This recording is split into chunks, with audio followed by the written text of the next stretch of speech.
Pilkada 2024 serentak. Banyak incumbent yang tumbang. Ini menunjukkan bahwa masyarakat di Indonesia pada umumnya, khususnya di Indramayu, sudah mulai maju pikirannya. Bahkan sudah mulai percaya bahwa pilihan mereka adalah mencari yang terbaik. Mengapa incumbent yang begitu lengkap infrastrukturnya sampai tumbang?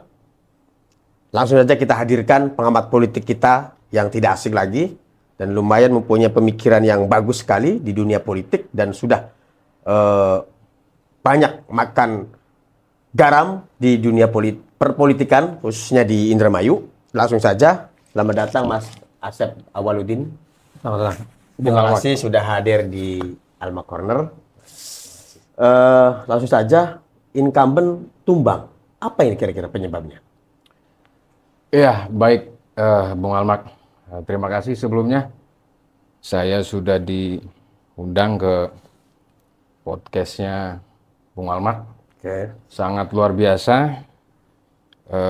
Saya diberikan waktu untuk ya sekedar diskusi ya, menyampaikan apa sih sesungguhnya yang ya kira-kira bisa menjadi hal-hal edukatif untuk masyarakat khususnya di Indramayu. Izin saya sebelum menjawab pertanyaan, saya ingin mengucapkan Oke, silakan. bagi Bupati dan Wakil Bupati terpilih kita kali ini.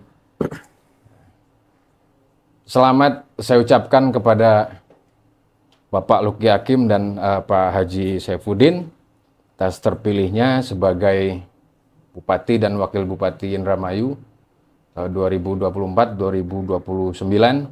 Semoga mandat amanat rakyat 5 tahun ke depan bisa dimanfaatkan semaksimal mungkin demi beberes Indramayu. Sekali lagi saya ucapkan selamat. Jadi saya menjawab apa yang Bung Almak tanyakan ya. Kalau saya lihat sih kondisi di Indramayu sebetulnya masih sangat relatif fluktuatif ya pada saat itu ya. Karena kita semua tahu sebelum itu terjadi 20 tahun oligarki di Indramayu dengan sangat begitu berkuasanya Golkar sangat sulit ditumbangkan. Kemudian 2020 PDI Perjuangan dengan Nina Luki memenangkan pilkada pada saat itu dan saya pikir juga pada saat itu kita bisa bisa sangat panjang untuk berkuasa ya. Tidak hanya meskipun durasi masa jabatannya kurang lebih nggak lengkap sampai dengan 5 tahun, kurang lebih 3 tahun lebih saja ya. 3,5 itu ternyata tidak cukup kuat. Tidak cukup kuat di Indramayu. Karena apa? Banyak faktor sih sepertinya. Salah satu juga dari faktor nasional ya. Bagaimana keberpihakan sang mantan ini ya, yang sekarang ganti profesi ya, sebagai tukang jastip. Ya. Jadi itu sangat berpengaruh sekali ya. Kita lihat juga di skala provinsi, kemudian juga beralih juga ke kabupaten kota. Dan ini imbasnya juga ke Indramayu pada akhirnya. Imbas ke Indramayu. Kenapa saya sebut imbas ke Indramayu? Karena tentunya dengan keputusan MK yang baru bahwa Luki Hakim dan Saifuddin ini cuma didukung oleh partai politik parlemen yang memiliki cuma 5 kursi ya. Iya, 5 kursi ya. Kalau tidak ada aturan MK yang baru, sepertinya tidak mungkin kan pastinya. Ya ternyata di aturan MK yang baru pada akhirnya melenggang, berkompetisi, ada 3 pasangan calon dan Nina Tobron ini sangat saya pikir sangat yakin untuk menang lah. 25 kursi itu. Iya. 25 kursi kalau kita lihat di perolehan suara PDI Perjuangan, PKB dan partai non parlemen lainnya kan. Ada Demokrat, Ada Demokrat juga. Itu kurang lebih di angka 36% kalau nggak salah. Ya. Jadi kalau perolehan ini ya, pemilu ya, perolehan pemilu kita berangkat dari pileg ya. Dari pileg itu kurang lebih 36%. Oke. 36%. Kalau lihat quick count kemarin, di angka kurang lebih di angka 25%, berarti ada yang hilang. Oke. Ada suara yang hilang yang tidak bisa menggenapi daripada perkiraan semula. Oke. Ya, dari 36% ada yang hilang. Nah, dari faktor-faktor tadi, saya pikir dari nasional tadi sudah jelas. Kemudian juga saya lihat di masyarakat tingkat kepuasan. Tingkat kepuasan. Tingkat kepuasan dari jalannya pemerintahan Nina ini kan juga patut dicermati ya. Ya, saya pikir masyarakat sekarang lebih melek ya. Lebih tahu apa yang mereka tonton tiap hari. Handphone ini kan juga tidak berjarak sama kita. Informasi itu tidak berjarak sama kita. Orang bisa kapanpun melihat informasi itu. Nah, salah satunya yang bisa memberikan edukasi kepada masyarakat atau memberikan informasi kepada masyarakat adalah faktor dari ponsel itu. Oke. Ya, percepatan daripada informasi. Bahwa kemudian disimpulkan masyarakat merasa kecewa dengan kepemimpinan Nina, ya ini tidak bisa ditoleransi sepertinya. Maka pada akhirnya imbasnya adalah perolehan suara yang saya pikir di luar ekspektasi ya, 25% itu di luar ekspektasi. Oke. Jadi selain sebabnya adalah pengaruh nasional tadi dari atas gitu, juga soal kepuasan berarti gitu. Betul. Pada masyarakat. Sebenarnya apa sih yang masyarakat ini nggak puas terhadap pemerintahan Nina kemarin itu? Ya, masyarakat itu simpel sebetulnya. Apalagi masyarakat kita ya di Indramayu bukan masyarakat perkotaan. Sangat simpel sekali untuk memberikan wujud perasaan bahwa saya puas loh dipimpin oleh seorang bupati tersebut lah misalkan. Itu sangat simpel ya. Contoh layanan kesehatan, kemudian juga fasilitas di daerahnya, akses jalan, terutama infrastruktur, hal-hal yang begitu sangat simpel. Masyarakat tidak perlu juga tiap hari diberikan beras, tidak perlu juga tiap hari diberikan jatah makanan, tidak kan? Selama ini masyarakat melihat bahwa pembangunan di daerahnya itu bagus, maka dia bisa menyimpulkan bahwa ini adalah bakat kerja bupati. Padahal salah satu yang bisa mewujudkan pembangunan desa salah satunya juga Kubu juga kan. Ada Dede di situ kan. Nah, masyarakat bisa menyimpulkan itu karena informasi tadi. Karena informasi yang begitu banyak masuk, masyarakat bisa menyimpulkan apa yang dirasakan oleh masyarakat diwujudkan oleh apa? Keterpilihan suara. Tapi kan Bupati Nina ini kan banyak juga penghargaan kan yang diraih di Indramayu kan. Betul. Nah ini kenapa masyarakat nggak bisa menilai gitu Bapak? Nah, ini loh yang saya sebut tadi, masyarakat Indramayu itu bukan masyarakat perkotaan. Yang semuanya melek akan hal-hal terkait keberhasilan sang bupati. Secara personal ya, secara personal. Kalau masyarakat pedesaan, dia tidak bisa disampaikan informasi terus kemudian pemahaman informasi itu ditelan mentah-mentah. Tidak bisa. Tidak bisa. Masyarakat tentunya taunya tadi, infrastrukturnya seperti apa, pembangunan desanya seperti apa. Termasuk layanannya. Iya. Jadi kalau kepala daerah memiliki rekor atau penghargaan tertentu, ini tidak berimbas. Tidak berimbas kepada masyarakat. Karena apa? Wong yang diberikan penghargaan seorang bupati kok, kepala daerah. Ya kan? Lah untuk saya apa? Nggak ada sama sekali imbasnya kepada masyarakat. Apapun capaian oleh sang bupati tersebut.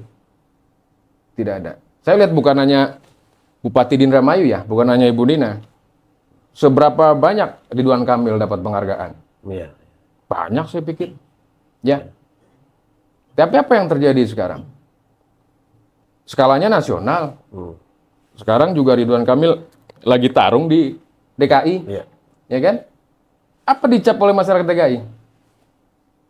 Hanya seorang pembual membuat janji-janji yang bisa dibilang flexing dan lain sebagainya. Karena hal seperti itu. Justru ketika dihadapkan kepada kelompok masyarakat perkotaan yang lebih melek akan informasi, lebih tahu, mereka bisa mencermati. Bisa menelaah, bisa berpikir, bisa juga menentukan pada akhirnya. Kalau masyarakat kita di pedesaan, saya lihat ya memang kondisinya mereka polos apa adanya. Kemudian juga catatannya, masyarakat kita itu kan juga terdiri banyak beberapa segmen kultur ya. Ada orang yang bertani, nelayan, dan lain sebagainya, berdagang, ya kan? Di kelas kalangan yang melek informasi saja, katakanlah di birokrat, di ASN. Ya mohon maaf, ketika informasi ataupun juga job desk mereka ini tidak begitu jelas, tidak begitu clear, ya ini juga maka jadi bisa bumerang pada pemerintahan. Tentunya apa? Ini semua kita bisa coba pahami ya. Coba kita bisa mengingat ke belakang. Dulu zaman pemerintahan bupatinya dari Golkar, mereka coba melakukan pekerjaan-pekerjaan secara normatif. Mereka didorong oleh tugas pokok dan fungsi mereka. Katakanlah Dinas A. Ketika diberikan beban berlebih, diberikan tugas dan tanggung jawab beban yang berlebih terhadap dinas tersebut, maka yang dirasakan adalah saya semampu apa untuk melaksanakan itu. Artinya ada ditekan gitu birokrasinya. Sangat mungkin. Itu juga jadi karena penyebab begini, ya. Dinas itu dalam konteks pemerintahan kabupaten kota, mereka itu kelas menteri paling tidak, pembantu presiden, ya, yang mana harus bisa mensukseskan daripada program-program si eksekutif tadi. Ketika direct penugasan kepada si dinas-dinas tersebut yang tidak sesuai dengan job desk-nya, maka ini jadi persoalan. Apalagi menempatkan orang-orang birokrat yang tidak sesuai dengan apa kemampuannya. Ini jadi persoalan. Saya pikir itu salah satu yang bisa mempengaruhi incumbent tumbang, ada faktor-faktor tersebut. Kemudian ya, tapi kalau saya lihat faktor utama sih kepuasan masyarakat. Balik lagi ke penyebab secara umum gitu. Tadi kalau balik lagi ke dukungan partai, itu jelas sekali 25 kursi ini didukung 25%. Iya, 25 kursi di parlemen maksudnya. Oh iya. Itu kan partai besar loh, ini PDI Perjuangan, PKB gitu iya. Nah, ini tadi disebutkan ada pengaruh nasional juga ya, bahwa PDI Perjuangan itu sedang dihabisi. Nah, Anda ini kan pernah ya sebagai pengurus DPC PDI Perjuangan ya. Ya, betul, Bang. Nah, Anda melihat ini gimana nih? PDI Perjuangan dihabisi gitu. Sebetulnya tidak ada yang menghabisi kalau saya lihat. Tidak ada yang menghabisi ya. Hanya habis sendiri kalau saya lihat. Habis sendiri? Habis sendiri. Ya. Ada apa itu? Jadi, kalau kita bertanya, kenapa incumbent tumbang? Jawabannya apa yang incumbent lakukan? Jadi bukan karena PDI-nya? Saya pikir tidak begitu linear ya. Oke.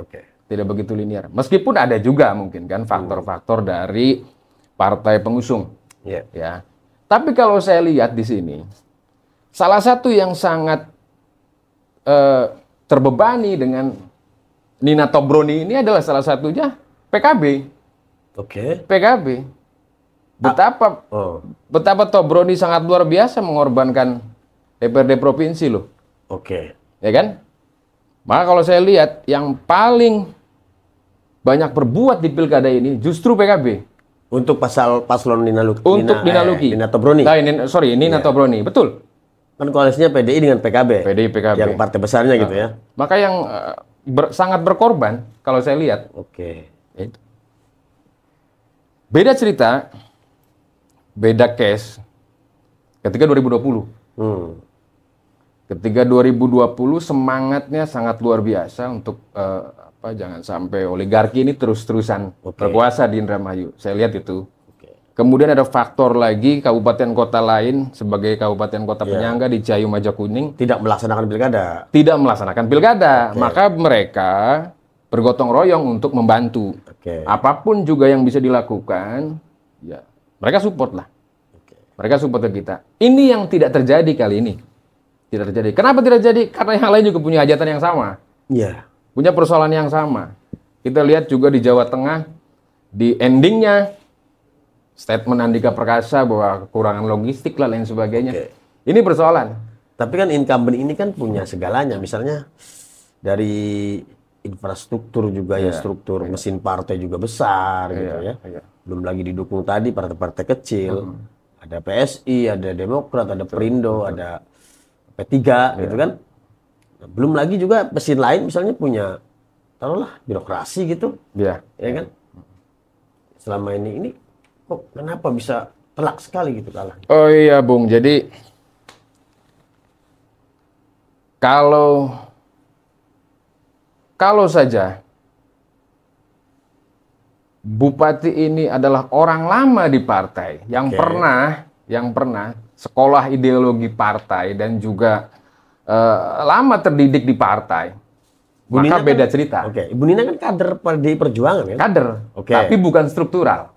Oh, bukan struktural. Bukan struktural. Beliau bukan struktural. Dia muncul di 2020, kemudian dicalonkan oleh partai. Kan begitu, ya. Entah 2020 itu apakah beliau masuk ke struktural partai di tingkat kompartemen atau departemen DPP, ya saya nggak paham juga ya. Tapi paling tidak, jika yang dimunculkan ini adalah kader-kader partai yang punya ideologis jelas,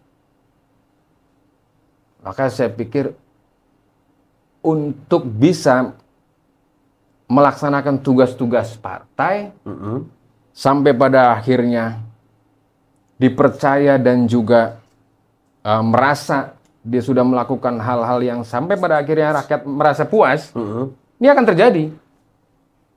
Saya yakin. Jadi artinya kalau kader murni mungkin ya memang tidak menjamin 100%. Tapi untuk case Indramayu itu saya lihat kurang lebih demikian lah. Kurang lebih demikian bahwa karena mesin birokrasi itu tidak cukup kuat ya.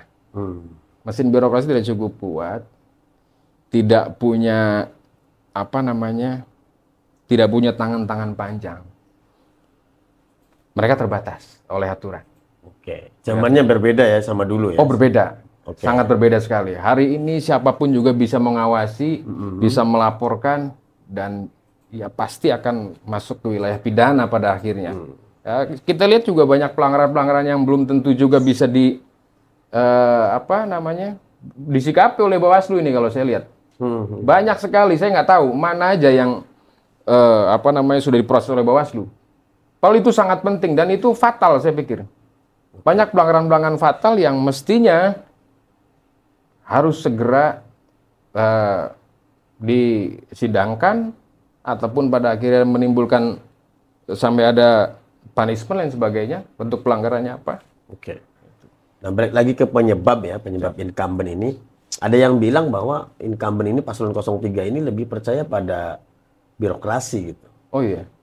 Tapi pada partai kurang dipercaya, itu gimana nih menurut saya nggak tahu juga ya Bung ya kalau kalau sampai pada akhirnya ada isu atau kabar yang beredar bahwa incumbent ini juga hanya memanfaatkan unsur birokrasi tadi. Saya nggak tahu juga ya. Tapi kalau memang itu yang terjadi adalah, ya ini blunder saya pikir. blunder incumbent dengan tidak memanfaatkan unsur partai. Ya. Jadi baik bagaimanapun juga incumbent ini jadi dan dibesarkan oleh PD Perjuangan Indramayu. Suka tidak suka, harus kita hormati, harus kita junjung tinggi itu. Jadi melangkahlah bersama-sama. Kembali lagi, jangan di persoalan ini PKB juga akhirnya berjalan sendirian gitu loh. Coba kalau mungkin loh ya, analisis saya, kalau PDI Perjuangan sebagai partai pengusung ikut fight, tapi bukan berarti saya menyatakan hari ini PDI Perjuangan tidak fight, bukannya. Artinya fight-nya itu berbeda dengan fight waktu 2020. Nah, apa nih yang kalau saya itu ya tadi saya lihat faktor ada faktor tadi, Bung. Semangat gotong royong dari kabupaten kota penyangga, tetangga, ya kan? Enggak, ini gitu. Indramayu lah misalnya, Indramayu aja gitu. Itu juga menjadi faktor penentu pada akhirnya. Karena kan ada beberapa unsur partai yang mungkin daerahnya beririsan dengan kabupaten kota lain, mereka ikut bergerak juga. Yang tadinya tidur, yang tadinya cuma jalan kaki, suruh gerak, suruh lari kan. Karena ada apa? Malu lah paling tidak kita sebagai pribumi. Kok kawan kita yang tetangga bukan pribumi, mereka membantu kita. Paling tidak itu ada semangat itu. Nah kali ini kan tidak. Nah, salah satunya itu. Semangatnya berbeda. Hari ini. Tapi kan kalau ngelihat itu dibantu oleh wilayah tetangga ya. Ciayi, Majakuning gitu. Misalkan ada Cirebon, Majalengka, Kuningan gitu, Subang lah ya. Subang, Sumedang ya. Tapi kan hari ini juga Pilkada 24 ini sebagian juga tumbang juga ya. Misalnya di Majalengka, PDI Perjuangan tumbang. Kuningan tumbang. Betul. Yang bertahan Kabupaten Cirebon, Kota Cirebon juga tumbang. PDI Perjuangan. Nih, itu apa nih yang memang sangat kuat sekali? Iya, masih faktor isu nasional masih mendominasi. Ya. Isu nasional masih mendominasi. Kemudian juga faktor kedaerahan ya. Nah, contoh incumbent ya kayak di Majalengka. Ini kan ya mohon maaf ya. Artinya Majalengka ini sudah cukup kuat sebetulnya sama PD Perjuangan. Iyalah, dari berapa kali periode itu kan. Betul ya? Iya. PD Perjuangan Kabupaten Cirebon juga baru sekarang tumbang gitu. Baru sekarang tumbang dan itu tumbang karena kembali lagi kalau saya lihat banyak masyarakat yang ya tentunya bisa menyimpulkan kepemimpinan karena Soba ini seperti apa gitu. Kalau saya lihat sih beberapa kawan-kawan dari Majalengka bercerita bahwa ya hampir mirip lah kawan-kawan kita, kawan-kawan partainya tidak dilibatkan, lebih memilih membentuk relawan sendiri dan sebagainya gitu ya. Kan. Kemudian juga ya karena saking lamanya berkuasa gitu. Ada faktor itu. Bosan berarti maksudnya. Ada faktor bosan, terus kemudian memang kalau kekuasaan terlalu lama itu juga tidak baik gitu loh. Ya kan? Di iklim demokrasi kita tidak baik. Tapi kan di Kabupaten Cirebon kan bertahan juga. Oh iya, betul. Kabupaten Cirebon masih bisa bertahan, itu pun suaranya tidak unggul telak. Ya, tapi menang lah. Menang. Kemarin itu di betul.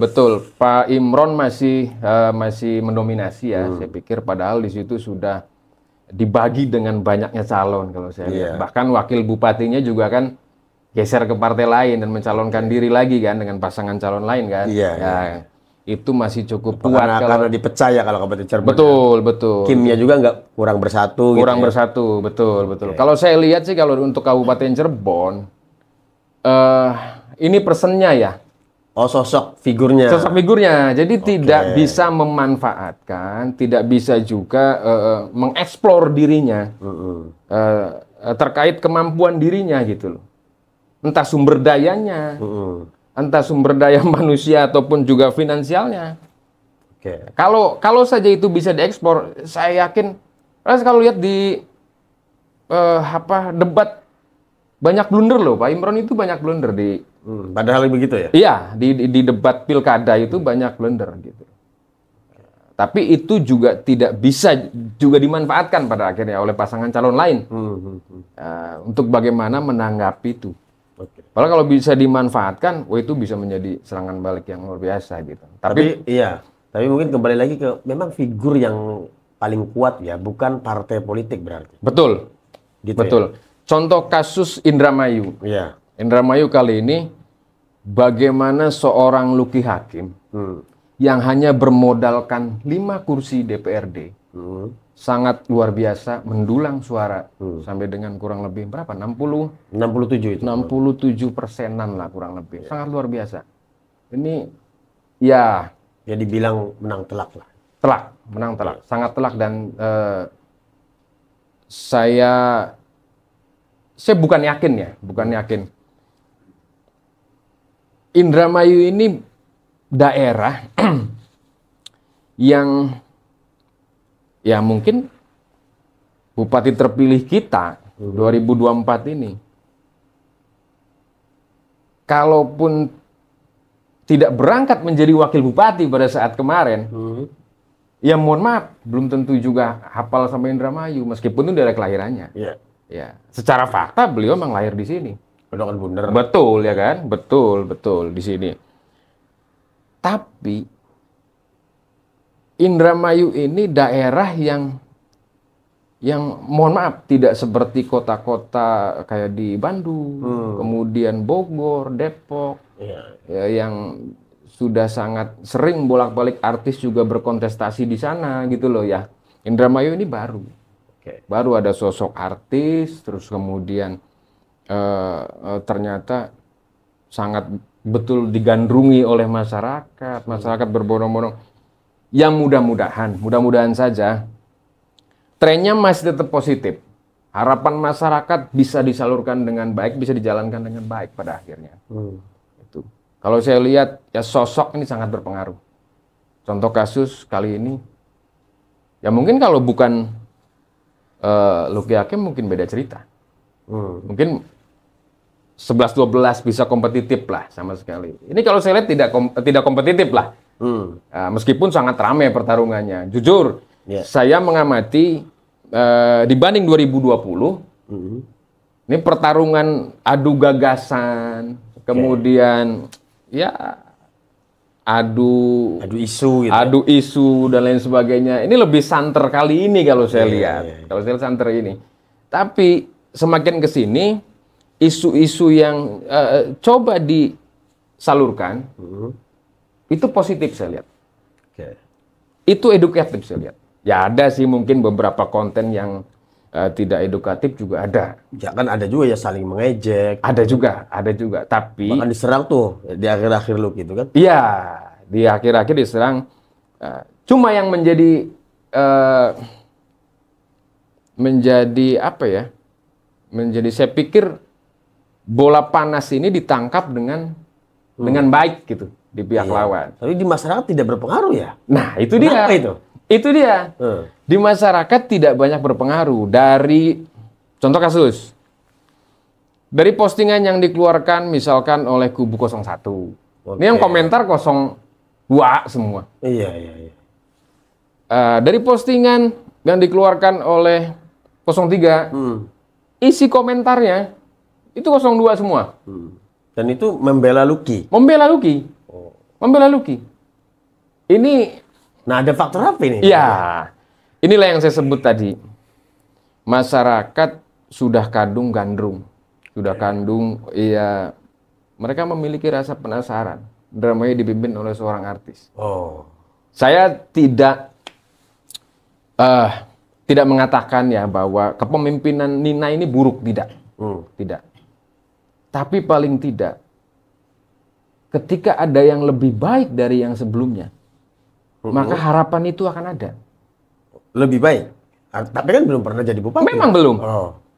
Tapi ketika ada contoh yang sudah terjadi adalah kurang baik, maka masyarakat lebih memilih yang mudah-mudahan ini lebih baik, kan begitu? Artinya ada penasaran pengen yang baru iya, gitu. Itu pasti. Maka sebegitu masifnya incumbent dengan segala macam daya dan upaya, dengan perangkatnya, dengan birokrasi dan lain sebagainya, ini mentah semua. Mentah semua. Karena apa? Ini ada masyarakat di sini yang lebih punya kekuatan, lebih menentukan keterpilihannya. Masyarakat tidak bisa dipengaruhi. Berapapun gelontoran bansos dan lain sebagainya oleh incumbent, maka yang akan ludes. Habis. Oke. Habis. Saya pikir itu ya. Saya pikir Nah, itu. yang mungkin terakhir nih ya. Siap. Jadi, misalnya artinya tadi kan kepemerintahannya Nina ini ya, itu bisa dibilang kurang baik gitu menurut masyarakat nih, menurut pengamatan Bang Asep nih. Iya. Mas Asep. Sekali lagi saya garis bawahi bahwa saya tidak mengatakan pemerintahan Nina atau jalannya pemerintahan di tangan Ibu Nina itu tidak baik. Saya tidak melihat itu ya. Tidak mengatakan itu. Tapi paling tidak masyarakat akan memilih itu sebagai pembanding. Masyarakat merasakan apa yang sudah dilakukan oleh bupati terpilih yang sebelumnya menjalankan roda pemerintahan. Masyarakat pasti merasakan itu. Terus kemudian juga kita tidak lupa bahwa wakil bupati terpilih Pak Haji Saifuddin adalah orang yang punya rekam jejak luar biasa bagus. Yang wakilnya Ya, Luki ya. wakilnya Pak Luki ini kan luar biasa bagus rekam jejaknya kalau saya lihat ya. Jadi punya pengaruh juga di Sangat, oke. sangat punya pengaruh ya. Orang tidak begitu mengenal Luki. Orang lebih mengenal Pak Haji Saifuddin. Itu. Urusan birokrasi beliau hafal betul. Karena berapa periode di DPRD kan. Ketua DPRD mantan ya. Terakhir ketua DPRD. Dan ini menjadi modal yang sangat berharga. Mereka ini orang bermodal semua gitu loh. Kalau saya lihat. Oke. Ya, Luki Hakim modal popularitas yang itu sangat mahal saya pikir. Sangat mahal, tidak bisa dibeli apapun. Maka kalau misalkan ada kawan-kawan kita yang kemarin mengatakan bahwa Luki Hakim mundur dengan nilai sekian. Luki Hakim ini nilainya mahal loh. Ya. Apakah bisa ditukar popularitas itu? Luki Hakim tampil aja dia untuk satu sinetron berapa? Maka di beberapa tempat di kabupaten kota lain, artis yang tampil ini belum bergerak saja surveinya sudah tinggi kok. Survei sudah tinggi. Gitu. Oke. Ini yang saya sayangkan. Kubu 03 juga tidak pernah mengeluarkan survei. Nah, sehingga rekomendasi survei ada indikator apa yang masih harus dilakukan? Tidak bisa terlihat. Tidak bisa. Ini tidak bisa. Nah, beda kubu 02. Kalau saya lihat kubu 02 dengan modal sebegitu besar popularitasnya Luki Hakim dan juga rekam jejaknya Pak Haji Saifuddin, ini modal yang cukup tinggi kalau saya lihat. Meskipun awalnya landai ya. Tapi kalau untuk disurvei, Luki ini paling tinggi. Luki ini paling tinggi. Artinya dari 3 paslon ini ya, Ya. figurnya ini yang paling kuat 02 gitu ya. 02. Misalkan 01 meskipun partainya jelas banget ya, Ya. Golkar dan Gerindra. Ya. Faktor penentu. Mungkin secara figur kurang begitu Mas. Ya. 03 incumbent loh sama Betul. PKB. Sebetulnya sih masih bisa didongkrak ya. Sebelumnya bisa didongkrak 01 mungkin dengan pengalamannya Pak Bambang di DPR RI, kemudian juga di Hasan Basari. di pemerintah di pertanian. Beliau lama juga berkecimpung di pertanian kan. Terus kemudian Pak Haji Kasan juga di provinsi, DPRD provinsi, kemudian basicnya adalah mantan kepala desa. Saya pikir ini juga punya nilai semua gitu loh. Punya nilai yang patut diperhitungkan gitu loh kan untuk urusan masalah elektabilitas kan. Iya, tapi hasilnya Ya. ini kelihatan kan di bawah 10% ini 01 gitu ya. Kalau saya lihat sih mungkin Kenapa itu? selain faktor figur juga mungkin kerja-kerja politik ya. Kerja-kerja politiknya itu saya lihat kurang menggigit ya. Saya kurang menggigit kalau saya lihat. Maksudnya kurang serius majunya nyalonnya gitu. Kalau serius sih tidak. Saya pikir orang yang sudah ditetapkan untuk maju, saya pikir serius. Oke. Tapi, mohon maaf, kadang untuk melangkah menemui masyarakat, kemudian mengakomodir kepentingan masyarakat, juga menerima aspirasi masyarakat, ini case by case, berbeda-beda. Saya lihat orang ketemu dengan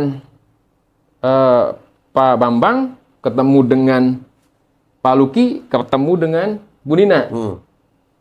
Beda antusiasnya. Oke. Ini juga bisa jadi potret gitu loh, bahwa ini lebih. Jadi secara figur lebih kuat 02 gitu ya? Kalau secara figur kuat 02. Terus kemudian juga, langkah-langkah politik yang diambil oleh 02 ini juga saya pikir tepat. Nah oke, ini ada satu lagi nih, terakhir nih. Ada persepsi bahwa di awal pertarungan ketika 3 paslon ini jalan gitu, 01 ini bonekanya 03 gitu, untuk juga mengalahkan 02. Tapi ketika pas sekarang dihitung gitu, nah ada berbalik gitu, 01 justru mendukung 02. Nah ini gimana nih? Iya. Itu kalau saya pikir ya, baik 01 dukung 02 atau 01 ke 03, ini hanya asumsi ya. Oke. Saya pikir ini hanya asumsi. Karena begini, peristiwa Nina Luki terpilih pada saat 2020 itu berbarengan dengan peristiwa bagaimana Golkar pada saat itu dilanda perselisihan. Oke. Pada saat itu. 2020. Nah, sekarang? Ya. Maka mungkin opini itu masih terbentuk.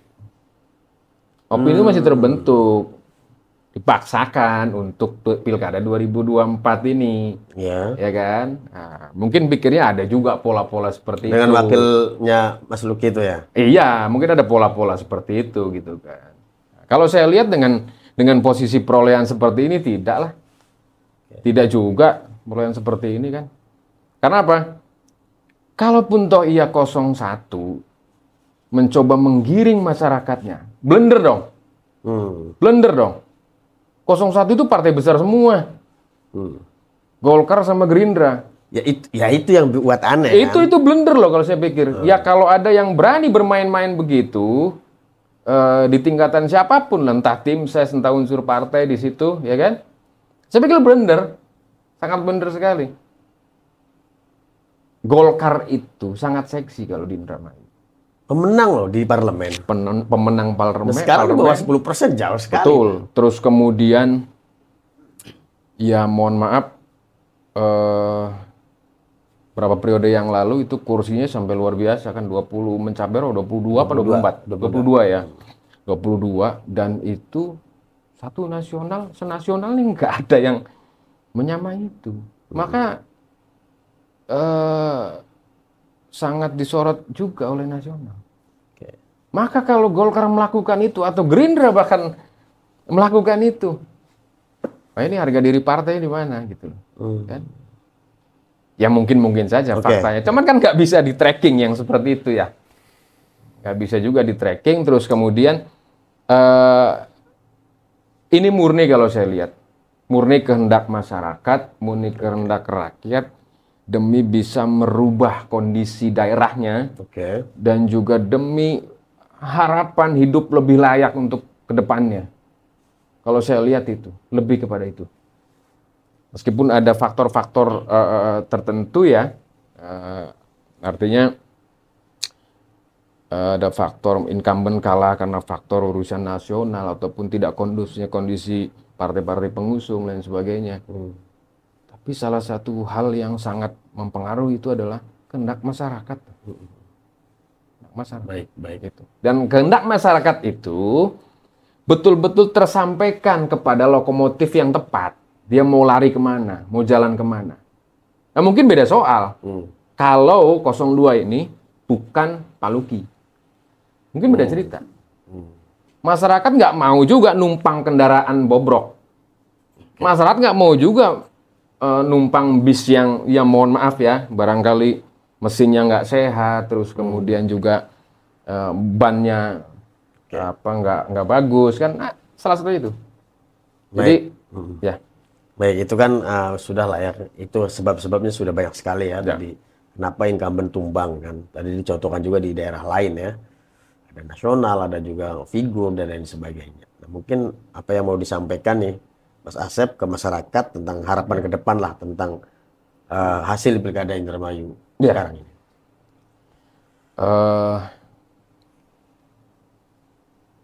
Dengan situasi Indramayu sekarang ini, terpilihnya Pak Luki Hakim dan Pak Haji Saifuddin,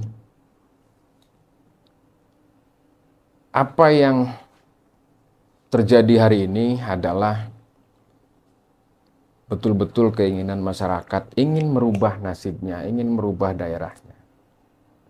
Mudah-mudahan Bupati dan Wakil Bupati terpilih bisa melaksanakan amanat ini dengan baik, bisa beberes Indramayu dengan sebaik-baiknya, kemudian terbukalah aspirasi masyarakat, akomodatif lah terhadap kepentingan-kepentingan masyarakat. Indramayu butuh pemimpin yang bukan nanti, tapi hari ini. Cukuplah drama-drama politik masa lalu menghiasi perpolitikan Indramayu. Bagaimana Indramayu ke depan bisa lebih baik, bisa lebih maju di tangan pemimpin baru. Siapapun pemimpinnya, hari ini pemimpinnya adalah Pak Luki dan Pak Haji Saifuddin, maka amanat itu, tugas dan tanggung jawab itu mudah-mudahan bisa dilaksanakan dengan baik. Oke, terima kasih Mas Asep sudah hadir di Alma Corner. Kita kembali pada episode berikutnya di Alma Corner, simak oper no baper.